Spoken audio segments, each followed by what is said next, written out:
Good morning. Well, it is morning for where I am. But as I am packing for France, I am getting this tug or this call to share my experience of, I'm not sure if it's a near-death experience or a Kundalini awakening experience. Because as I research my experience and hear everybody else's similar experience, there are some people calling it the Kundalini awakening, and there are some people calling it near-death experience.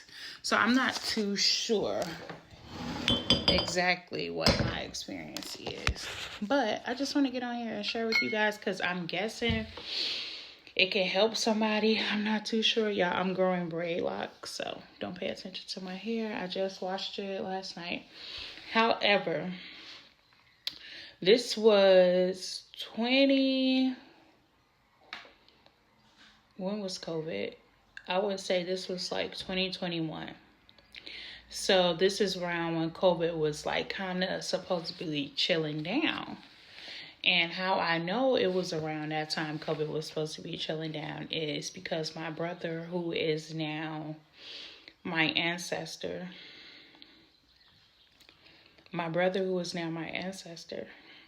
at the time, he passed away almost 2 years ago now.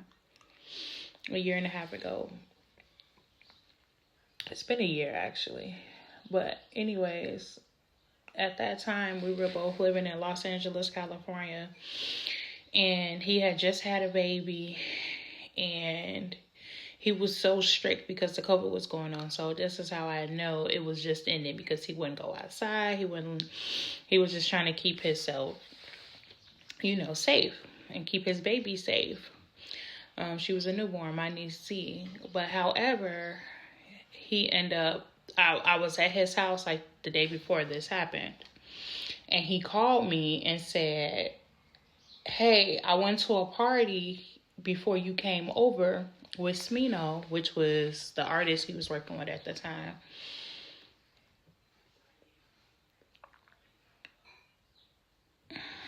Anyways, he's like, hey, I went to a party with Smee and they had COVID and I caught COVID and you was just over here yesterday. And I'm thinking like that COVID word was a code word that automatically switched the immune system into something. Because as soon as he said that, I got sick. And I would say within an hour, I was fever. I was the type that was like.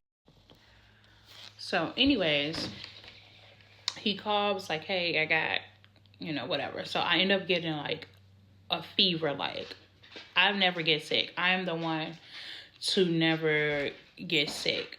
Like, my immune system is always pretty much cool unless I'm stressed out. So I am extremely sick. Like an hour after him calling me, fever, like, oh my God, just really sick. And so I called him back, was like, hey, you right. And he was like, you good? And I'm telling him my experience, the sickness that I'm feeling. So he Ubers me a bunch of medicine. So I end up taking the medicine and it puts me like in this drowsy state. So I'm in this drowsy state and I am laying on the couch. I cannot remember if I was listening to anything, if the TV was on. I cannot remember. But all I remember is, oh my God, I smell like the pizza. But all I remember is going into this dark space. And the dark space was not, okay, no, it's not even near done.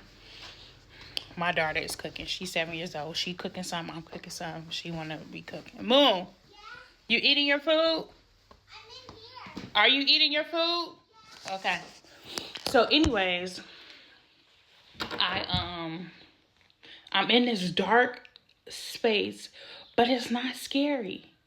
It's not scary. And I began to like move through this tunnel, but the tunnel, I wasn't walking, and it was like something pulling me.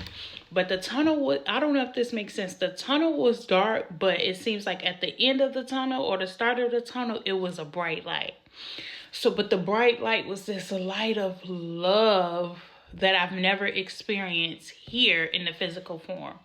So I'm feeling it and it feels so good. I just want to cry right now the way that love felt. Like it just felt so good. Maybe that's the feeling that new infants feel with the umbilical cord, because that's how it felt like I was connected to this energetic cord. And it was just pulling me along through this tunnel. And the more I got closer, the more I got closer, the more I got closer, the more love I felt, the more love I felt. And it was just so strong. And I'm just going through this tunnel. And there's no talking, and I don't see this divine energy. I know it's a divine energy, but I don't see this person that's talking to me. I see like frequencies in this tunnel. Like, so I see like I feel these frequencies. I don't know if it makes sense. It's not that I see them, but I feel these energies like on each side. And basically they're like telling me, well, they're not talking, but telepathically or energetically, they're letting me know that you are supposed to be like spreading love on earth, and you are supposed to be helping everybody wake up to unconditional love, and you are supposed to be spreading this love. And I'm just like, no, I'm just like, why me? You know, that's what I'm thinking in that moment. I'm thinking like, hey, why can't I stay here? I just wanted to stay there because that intense feeling of love, y'all, like it was never felt before. So it's like I'm kind of trying to plead my case with them to stay, and I'm still going down this tunnel. I'm still like going down this tunnel, and this is like, hey, this is what you're supposed to do, unconditional love.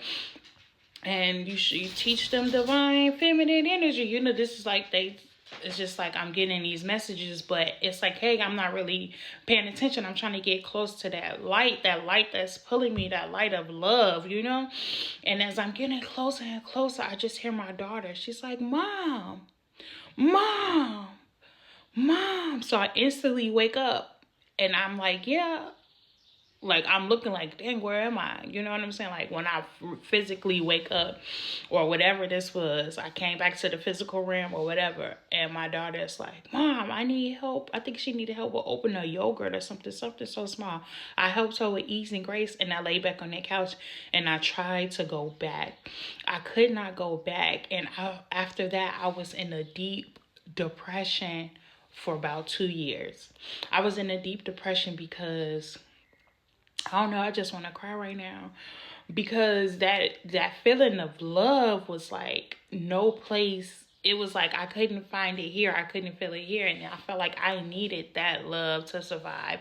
I needed that feeling to be on earth, and I couldn't find it, even though it was moments after that experience where I was having healing and prosperity and abundance, but it still wasn't enough for me. I thought it still wasn't enough. Like, I was still teaching people how to manifest, and I'm thinking like, hey, if I didn't think of it as death. I didn't think of as it of dying or me leaving this earth and I'm leaving the people that I love and my daughter. I didn't even think about that. I just thought about, I want to feel that again forever, and I don't never want to be out.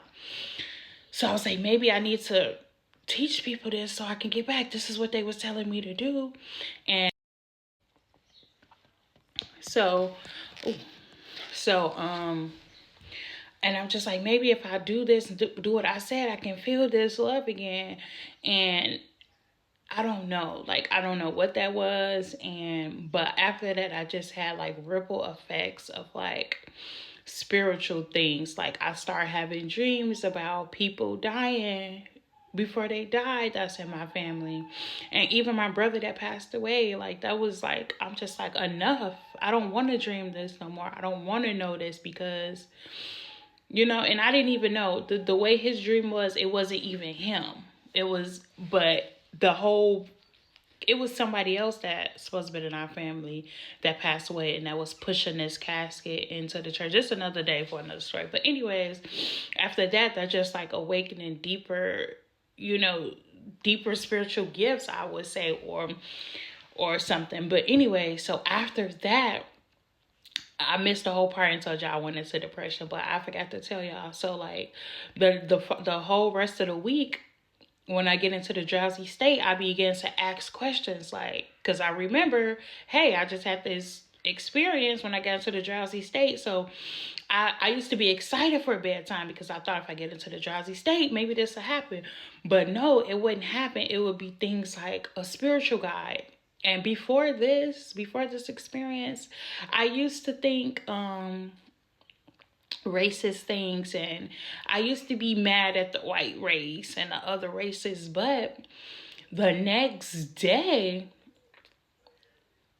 I went to sleep in a drowsy state. I'm just like, what am I supposed to? I was mad. So I'm like, what am I doing here? Why do I need to be here? Why is it my responsibility? And so it was this Caucasian man with black hair. He kind of reminded me of, I don't even know how I remember this, but I was adopted, went to foster home when I was a kid. And so the first foster home I remember being taken from, it was a caseworker, and he was like, I don't know, like this Latino man or a white man, I can't remember, but his skin wasn't too pale, but it wasn't dark either, and he had like this jet black hair, and it seemed like that was the same guy. And the next day, when I'm like, what am I doing here in my job, he's like, what am I supposed to be doing here? He ends up coming to my dream, and he flies me. Now, this is before I had a Range Rover, y'all. This is so crazy. I'm sitting as I'm in my drowsy state. What am I doing here? What am I doing here? I end up going to sleep, but I wake up in a different realm. I wake up in a different location that I end up living in 2 years after this experience, y'all. Like, crazy. But anyways, and so my face is dry, like, I don't know. But however, so I'm just like, I wake up, or I'm end up going into a different realm where I'm sitting in a Range Rover truck, which at that moment in time, I didn't know what kind of truck I was sitting in. I was just sitting in the truck outside at night, and then this man, this Caucasian, or this fair colored skin man with jet black hair, short cut, comes and open my door and flies me from California to my childhood home, and where I grew up with my great grandmother. Well, first it was home that I had no clue. I don't know where it was, but basically he just had me on his side and basically just telling me to look. Like, he wasn't talking. It was like an energetic or a telepath conversation. He just like, look, you were here to help these people. I don't know who those people were, but it showed me as a kid. Like, as a kid, I was helping those people. And then he flew me to Chicago, Illinois, the south suburbs of Chicago, Illinois, where I grew up with my great grandma. And it's just like I'm looking at myself as a kid watching my uncle. I had an uncle that was schizophrenic, and he was my great grandma who raised me her baby. Like, she did everything she could for him, and I was just watching them have a conversation. And then he took me from there, and I went to other homes that I did not recognize. To this day, I did not recognize them, and showed me like, hey, I went to about 4 to 5 different homes, flying across places. And I end up coming back to California, and I'm in this parking lot. He take me outside this parking lot. He take me inside this home where I did not recognize the people, but the energy I recognize, and I'm helping them. And so fast forward to 2 years after that experience, I end up sitting one night. I went to my best friend mom's house, and I'm sitting in the parking lot waiting for her to open the door because I was helping her. And she's my spiritual godmom. You know, she's like my godmom now.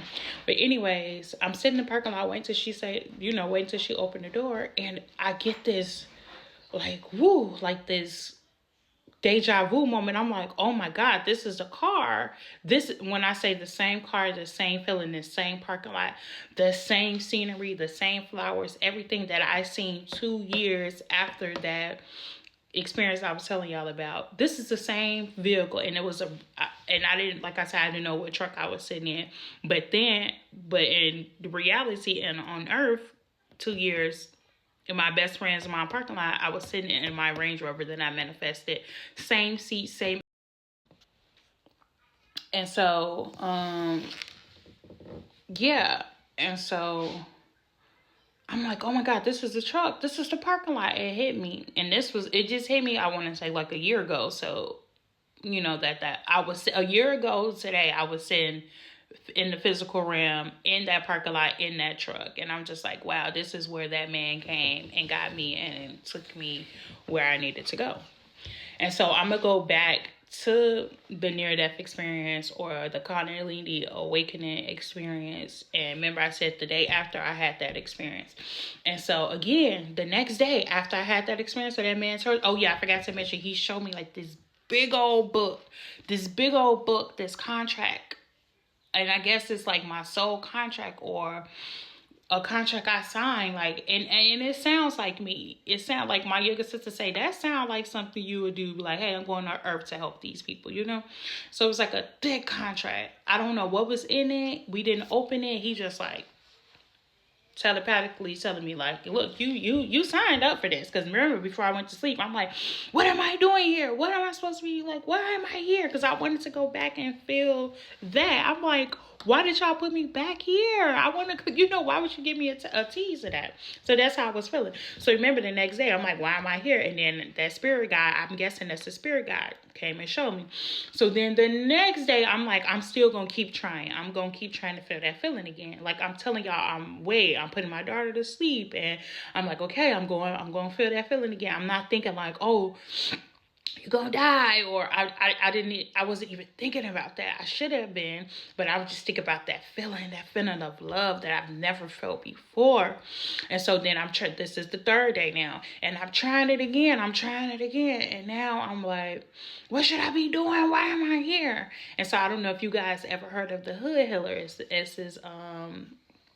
It's a spiritual, a divine worker, a lady on social media, a young lady on social media named the Hood Healer. And she popped up in the dream and she's like, Gwen, Libra, but she not talking to me. You like, if y'all go check her out, y'all see how she give readings and how she talk. And she talk with conviction and she know what she's saying when she's giving these readings. So she's like, Gwen, Libra, you are supposed to be doing spiritual work and fashion consulting, like as a judge or something. And I'm just like, oh my God. So I wake up and I'm just like, I don't want to be doing that, And I've been like, fashion consultant. I've done that before I had my kids. So it wasn't, that was my career. Like my whole resume is full of child development and fashion consulting. But after I had my daughter, I just stopped doing all of it. And not to mention, I was having my single mom experience. Like when I had my daughter, me and her dad this is a vulnerable moment. This is a transparency moment. Me and her dad never was together. It was just like, in 2013, I ended up moving to California. And when I came back like months after just to visit my family, I ended up meeting him. And I used to go back to Chicago all the time and go back and forth. And so every time I would be back in Chicago, back home, that was my link up guy. That was my partner, my get it cracking partner. So after and I ended up getting pregnant on accident, and I did not believe in 11:10, my grandma's birthday on the clock. I did not believe in abortion, so my daughter is here. So, and he did not believe in keeping her, I guess, at that point in time and space. So I was having a hard single mom experience. So, yeah, so now day 4, 11 is on the clock. So now day 4, I'm like, well, let me ask in my drowsy state, where's the love? Where's the love? Where's the love? So I'm asking in my drowsy state, like, it's like I'm mad every night because I'm just like, I want to feel that love again. So I'm like, where's the love? Where's the love? So at this time, Moon, what are you doing? Moon is just running around, just making noise that's like so distracting. I'm sorry, y'all. I'm just wasn't prepared to tell this story. As I'm packing, it just popped up. So I'm not dressed or anything. But anyways, I'm just like, where's the love? Like, I want to be in a relationship. Like, I want to feel that love. I was thinking to feel that love that I needed to be in a relationship. I'm just trying to figure out what do I need to do to feel that love that I felt during that experience. And so I go to sleep. And now I'm in this like detention center. It's given like high school detention, but the detention in the inside, it feels like I'm in high school and I got my head down. You know how you go to in-school suspension when you do something? That's how it was. When I went to sleep, I woke up in this in-school detention. And when you look out the window, I'm in this forest. And this is the only building that's like a tower building. Like, you know, those castles, how castles have that tower, long tower. So it's just like one little single castle tower building. And it's only one floor and it's all the way at the top, and it's just me and other souls in there that we did not talk because it just felt like a detention. It felt like I was in high school suspension detention. And it's not, I don't see physical bodies. It's just like, I don't know, energetic souls or auras or something. But you kind of know those auras, if that makes sense. But I didn't know these auras. I just knew this one lady, which is my aunt, who recently passed a year before this experience.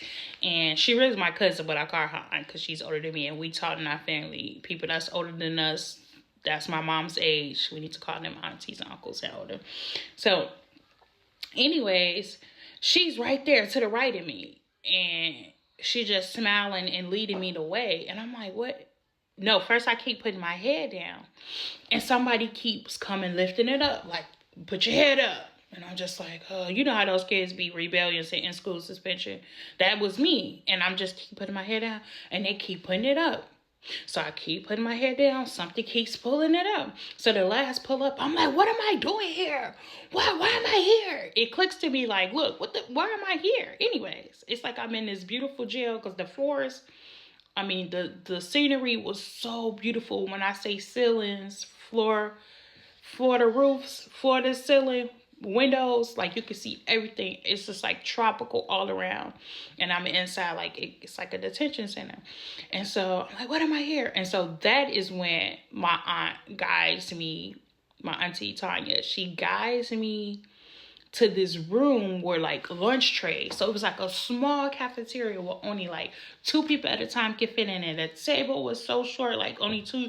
Y'all know Y'all know the sliding.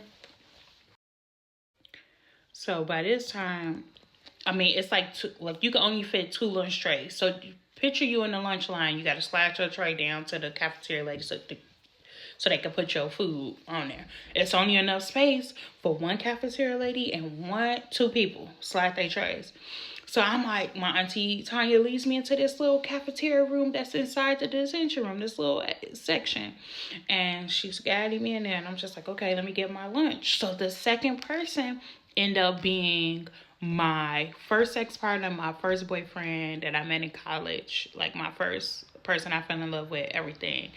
And he looked at me, I look at him, and we just smile. Like when I say smile, and I woke up. And for when I got from there, like, oh my God, it felt like a sense of forgiveness. He forgave me because we was in a very toxic relationship, and I forgave him. We ended up forgiving. And after that, I don't know. I didn't manifest the love that I was looking for, but I started like manifesting prosperity and abundance. Moon's dad ended up reaching out to me. By this time, she's like 4, she's like 3. Yeah, she was 3. 3.5, almost 4. Her dad ended up reaching out, and ever since then, no, actually, I did the forgiveness. I mean, I felt like I had to forgive. Prosperity and abundance start happening. And then the Hood Healer, the next day, the Hood Healer had released this healing workshop where you heal your inner child. And it was a project where you had to write. I ended up buying it or paying for the workshop. And it was a part where you had to write a letter to your father, whether or not if he was alive or not. write everything that you need to say. And I'm just like, well, I didn't know this, man. But I'm just like, let me do it. As soon as I put the pen on the paper, when I say tears start to flow, I didn't know I was about to cry. I had no sense of crying because I'm just like, look, I don't know what to say. I don't know this man. When I say tears start to flow, I cry hard as a baby, as like I was a baby. My dad passed away. He was unalive. Gun violence, drug dealer in Chicago, and he was unalive when I was like, I think 2 or 3, and ever since I was like in foster home. So I'm just like, I didn't know him, so I didn't know I had anything, any feelings or anything. When I'm just like bawling and bawling, I wrote like 4 or 5 page letter, things that I did, like stuff was just coming out. I didn't even know what was in the inside of me. Y'all, I want to say that night, I did that early in the day. That night, this was the next day, I woke up from having that, healing that. Mind you, the day before, I just had that spiritual dream or that message that I needed to forgive, because that was my last relationship. I was like, I'm not doing that no more. Like, I had so much hate and distrust in men because of that relationship. And then come to find out, I had abandonment issues because I felt like since my dad chose the streets over his kid, he got killed. Like, I felt like if he would have done another way of life, he would have been here. And, so I felt like I had hate against him. And so I had to forgive my dad. I had to forgive my first. And so after that, y'all, I wanted to say, after I did that workshop with the Hood Healer, that Heal Your Inner Child, you had to write a letter to your dad. And I want to say after that, I felt so good and I just forgot all about it. I want to say later that night, which was probably like 2 to 3 hours, my daughter's dad reached out. Hey, sorry, this happened. I'm just want to be in her life, blah, blah, blah. And ever since then, he's been consistent in her life. So that was crazy. So after that, did I have another? I feel like I had another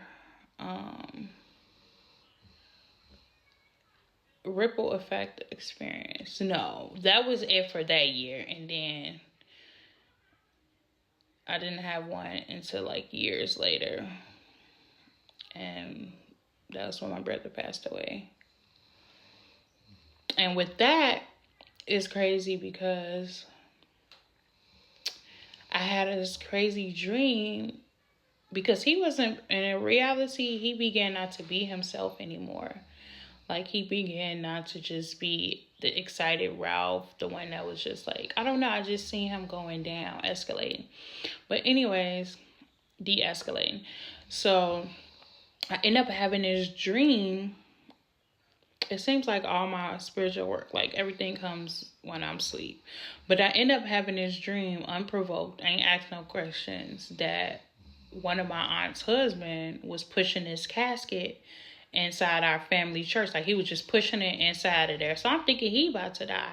And while he pushing it, me and a friend from childhood was standing outside of the church trying to talk my brother into just being back confident and just get back to his music and, stuff like that. And he was just trying to explain to me that it's the passion that's not there, or the excitement or something is not there. Like, he don't feel worthy of doing it. And I'm trying to talk him into that. And while I'm talking him into that, he is like putting other family members on. Like, as I'm telling him this, he multitasking. He having a conversation with me, but he is like passionate about fulfilling this duty of making sure all these family members, all these people in my family, get across the street on this train safely. Like, he putting everybody on this train one by one. He's like walking them across the street, making sure nothing happened. And so when I wake up, I'm telling him like, hey, you are worthy of your music, tap back in. He was like, dang, that's crazy that you say that. I still got the text messages. He like, that's crazy that you say that. Maybe I need to start meditating and journaling. And I was like, yeah, but you right, whatever. And I was like, if Uncle, I'm not gonna say his name, passed away, it's crazy. I had a dream. And he's like, dang, he never responded back to that part, actually. And like a month later, he passed away. My brother passed away in a car accident. and I'm just trying to work through that. That's why I'm in Europe traveling and stuff like that, because I'm grieving. But I just need to get on here. I don't know. Something was telling me get on here and share my experience, and this is it. Like, some people may believe me, some people won't. I don't even care, because it is not for you to believe. It is for somebody who needs to hear this. So that is my near death or kundalini experience, and the moral of that story is forgive and unconditional love, and each one teach one. That is what I got out of those. Each one teach one. It's never been about race. Race is a thing that started with the papal bull, the Catholics and the Vatican. Race was never a thing. Race was never a thing. Race was never a thing. So let's not get caught up in this race act. Let's not be focused on the diaspora war. The diaspora war. Let's not be focused on the hate. Let's figure out what our gifts and talents is and use that to the best ability. And unconditional love. Now, unconditional love does not mean tolerate the mess. It means if it's mess, love and separate. Separate, but unconditional love. Unconditional love is understanding, praying, always want the best for them, but that doesn't mean stick around. But unconditional love, each one teach one. If you got a message, divine message, spiritual message you need to get it out. There are so many ways to spread God's love. It's through Christianity, it's through Buddhism, it's through Jehovah, it's through Catholic, it's through whatever resonates with you. It's through atheist, it's through spiritual, it's like whatever. It is so many ways. God got, you heard of the 12 tribes? It's 12 different ways. 12 different astrology. It's so many ways to lead people through. I even mentioned this part of how I was placed in front of a council. It was like a council. Like, I couldn't see these people, but it was like energies, like auras. Like, I was in front of in this big old floor. This was another experience. Like, I woke up and it was kind of like the inside of the moon, if that makes sense. I don't know. That's another story for another day. When I get the courage to tell that story, because I need to get past what people gonna think about me, or they gonna think I'm crazy. So when I'm led to tell that one, I will. But the moral of the story is divine love, unconditional love, self-love, forgiveness, and everything else falls right in place. I love you, and yeah, love you.